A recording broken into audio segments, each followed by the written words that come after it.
nou, bună ziua, oameni buni, și bine v-am găsit la un nou tutorial de Minecraft. În caz că sunteți noi sau că sunteți vechi, dar tot nu știți cum să faceți asta, o să vă învăț cum să faceți ori Nether portal, ori End portal.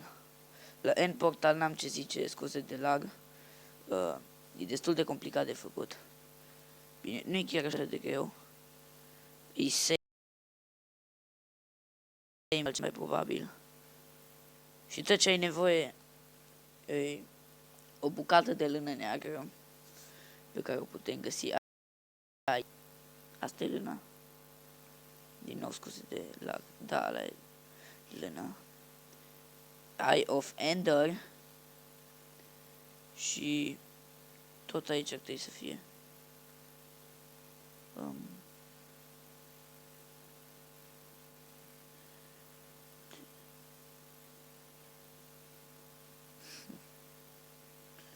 Aici.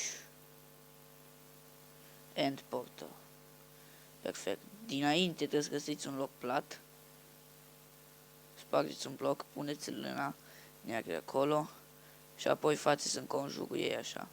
1, 2, 3, 1, 2, 3, 1, 2, 3 și 1, 2, 3. Apoi puneți astea pe rând. 1, 2, 3, 1, 2, 3, 1, 2, 3, 1, 2, 3. Și ați făcut portalul. Și acum și mai bine o să învăț cum să faceți și Nether portal. Obsidian. Ăsta e cel mai ușor portal de făcut. Așa. Un flint and steel și din obsidian e tot ce avem nevoie. 1, 2, 3, 4. Ok, deci e pe 4. Și 1, 2, 3, 4, 5. 1, 2, 3, 4, 5. Și tot ce faci, îl aprinzi.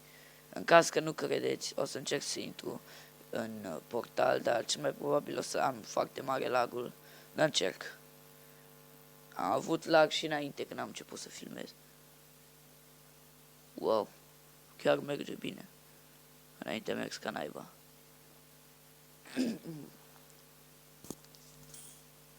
Eu nu v-am mințit, am făcut-o din prima, a fost chiar foarte ușor. Deși se poate face chiar foarte greu, dacă greșești ceva, trebuie neapărat să schimba tot. Sau început altul, eventual. Te trezești aici, pe o de aia, și trebuie să faci cumva să ajungi aici. Și după cum poate nu puteți vedea încă, ba puteți, astea sunt tornurile din care se regenerează dragonul din End.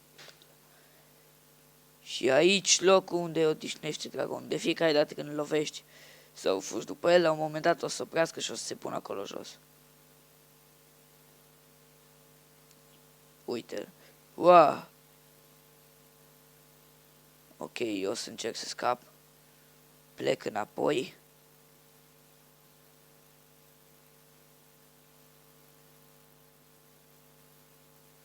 Deja am foarte mult lag din cauza dragonului. Așa că mai bine... Wow! În loc să fac ceva desăbuit, o să fac cum e și în acest portal.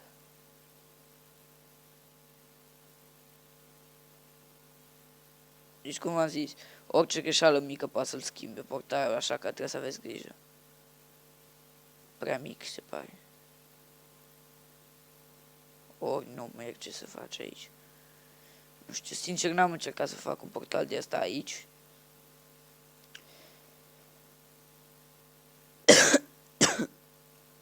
Sunt răcit.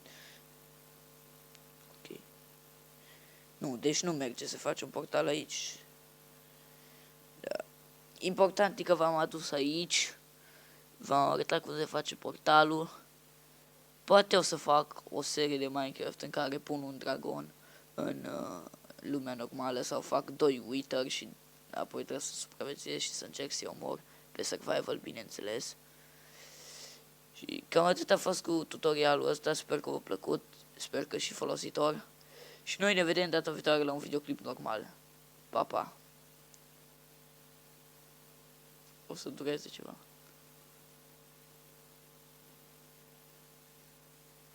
Oare nu iară vine? Am lag.